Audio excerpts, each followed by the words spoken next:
Hi, I'm Dan, and welcome to Reptiles of the Mind. This is a channel about you and your head, and the people who want to get inside your head to make you do what they want. The playbook they use hasn't changed for millennia. Alexander the Great declared himself a god to cement control over his empire, a trick he stole from the ancient Egyptians. Legendary military strategist Sun Tzu encouraged spreading malicious rumors in enemy cities in order to break down their social cohesion.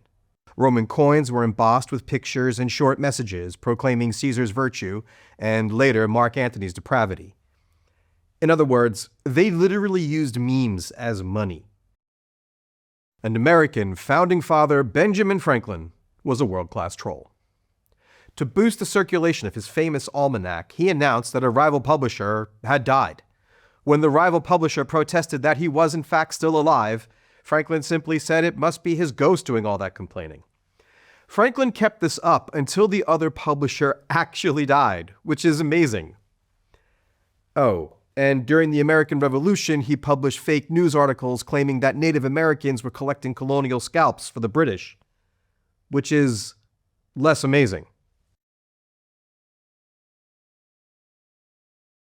Someone has been trying to get inside our heads for as long as we've had heads. Why do they do it? It works. The question is, why do we keep falling for it? And that's what we're going to find out, because it's time to say enough. We deserve an internet that's more than the paranoid fantasies of billionaires. It's time to push back against the people who'll destroy friendships and families for the sake of a couple of clicks and a couple of bucks. And it starts with you. You, me, all of us are vulnerable to propaganda and manipulation, and the people and institutions who are supposed to be looking out for us seem to be unable or unwilling to do so.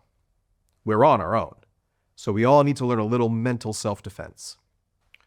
We're not going to focus so much on naming and shaming propagandists and disinformers because that cast of characters is always changing, and there are already plenty of resources out there doing that, and they're doing it well.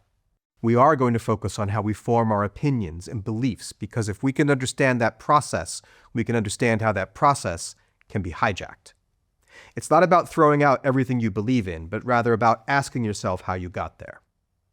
Because as Sun Tzu also said, if you know the enemy and you know yourself, you need not fear the result of 100 battles. With that in mind, it's time for us to get to know ourselves. You don't have to watch all the videos in order, but you'll probably get more out of them if you do. But please do watch them, and start taking your information space back.